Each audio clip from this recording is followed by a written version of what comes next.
हनुमंते नमः।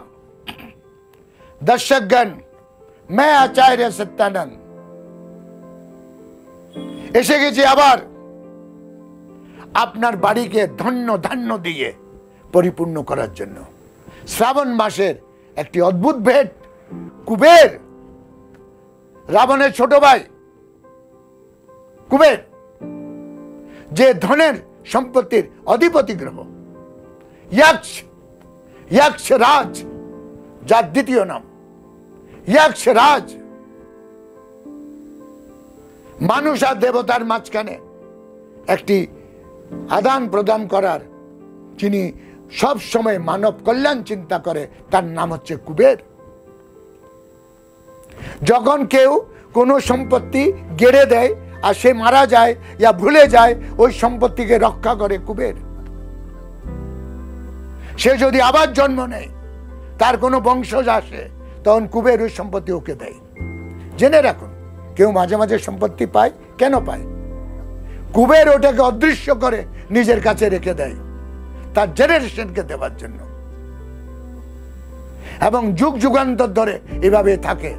কোনো সময় পুনর্জন্ম হওয়ার পর ইয়া তার কোনো ব্লাড কানেকশনের কোনো লোক আসলে কুবের তাকে ওই সম্পত্তিটা দিয়ে দেয়। অদ্ভুত গল্প মনে হয়। দর্শকগণ, এই কুবেরের ইয়া তো মূর্তি, ইয়া তিনটি জিনিস আপনাকে বলছি। কুবেরের সাথে বৃহস্পতির একটি অদ্ভুত মেলবন্ধন। বৃহস্পতিকে জ্ঞান আর বিবেক, জ্ঞান আর বিবেক, তার নাম হচ্ছে বৃহস্পতি। কি অদ্ভুত একটি টোটকা আপনাকে বলতে যাচ্ছি, আপনারা শুনে অবাক হবেন যে কুবেরকে সংকেতিক রেখে যে কাজটি করবেন, কুবেরকে সংকেতি রেখে যে কাজটি করবেন, সেটা হচ্ছে 1 কিলো 1 কেজি হলুদ আপনি গাঁট বেঁধে একটি কাপড়ে বেঁধে রান্নাঘরে রেখে দেবেন, অথবা একটা বয়মে। এটা খরচা করবেন না। যে গাঁট হলুদ আছে, গোটা হলুদ 1 কিলো নিয়ে, পুরো 1 কেজি নিয়ে একটি বয়মে বন্ধ করে, সিল বন্ধ করে রেখে দিন রান্নাঘরে।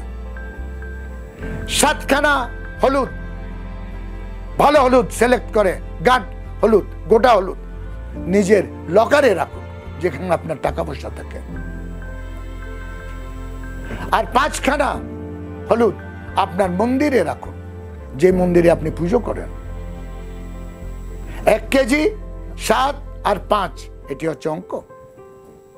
রাখুন, এবং আপনি এখান থেকে, যেখানে আপনি কুবেরের জন্য যে জায়গাটি আপনি লকারে রেখেছেন, সেখান থেকে একটি 7খানা রেখেছেন, একটি হলুদ ওখান থেকে বের করবেন, শুধু একটি। এই হলুদটি, যেই বালিশটা 3 দিন পর আপনার লকারে রাখার 3 দিন পর ওই হলুদটি বের করে নিয়ে আপনার বালিশের ভিতরে ওই হলুদটা রেখে দেবেন। বাস, আপনার সাথে রিলেটেড হয়ে গেল কুবের আর শিবের। কুবের আর শিবের রাবণ সংহিতা থেকে এটা নেওয়া। কুবেরের সাথে আপনার রিলেশন হয়ে গেল, আর শিব আপনার আশ্রয় হয়ে গেল। আর বৃহস্পতি, যে বিবেক আর জ্ঞানের অধিপতি গ্রহ, সে আপনার উপর খুশি হয়ে গেল, এবং এটাকে আপনার বালিশের মধ্যে পার্মানেন্ট সেলাই করে রেখে দিন। দর্শকগণ, আপনারা অনেক টোটকা আমার থেকে শুনেছেন, আর অনেক টোটকা অন্যদের থেকে শুনেছেন।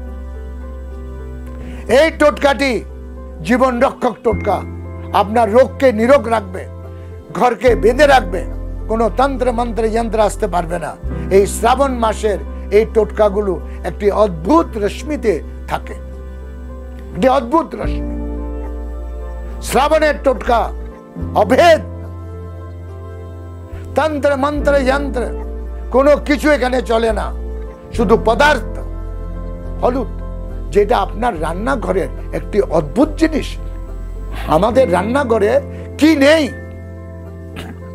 হিন্দু ম্যাথোলজিতে রান্নাঘরকে পাকশালা বলা হয়, পবিত্রশালা, একটা পবিত্র মন্দির। এখানে যে লবঙ্গ আছে, এটাও একটা অদ্ভুত জিনিস। এখানে যে গোলমরিচ আছে, এটাও একটা অদ্ভুত জিনিস। বলা হয় যে কুবেরের যখন প্রদীপ জ্বলানো হয় সেটা খালি থাকে না। ঘি আর সর্ষের তেল দিয়ে যখন জ্বলাবেন সেখানে ইয়া তো লবঙ্গ দিতে হয়, ইয়া হলুদ দিতে হয়, ইয়া চাল দিতে হয়, ইয়া গোলমরিচ দিতে হয়, আর এসব কিছু আমাদের রান্না করে।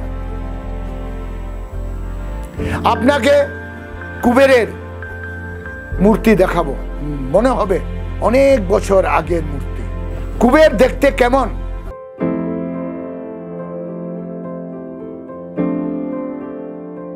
দর্শকগণ, এই টোটকাগুলো আজমান, খুব সহজে সরলে এই টোটকাগুলো আপনার জীবনকে রক্ষা দেবে, আপনার আবশ্যকতাগুলো পূর্ণ করবে।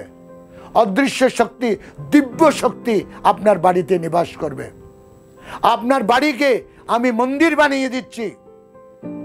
সৎ থাকবেন, নিষ্ঠা রাখবেন, সততাকে আপনাবেন। হতে পারে শুরুতে একটু কষ্ট হবে, কিন্তু দীর্ঘমেয়াদী লাভ পাবেন।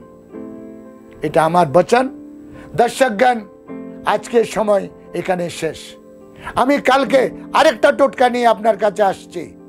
এই তীব্রগামী টোটকাগুলোকে আজমান এবং এগুলোকে আপনান, আর পারলে আপনার বন্ধু বান্ধবদেরকে বলুন। দর্শকগণ, প্রতিদিনের মতন আরেকবার বলছি, এই চ্যানেলটি আমার। এটাকে লাইক করুন, এটাকে শেয়ার করুন, এটাকে সাবস্ক্রাইব করুন। আপনার বন্ধুদেরকে আপনি বলুন, ওদেরকে ওই জানকারিটা দিন, যাতে কি ওনারাও যদি পছন্দ করে তাহলে এটা যাতে আজমাতে পারে। কারণ এটাতে কোনো টাকা পয়সা, কোনো রকমের খরচা নেই। আমার আশীর্বাদ রইল আপনাদেরকে।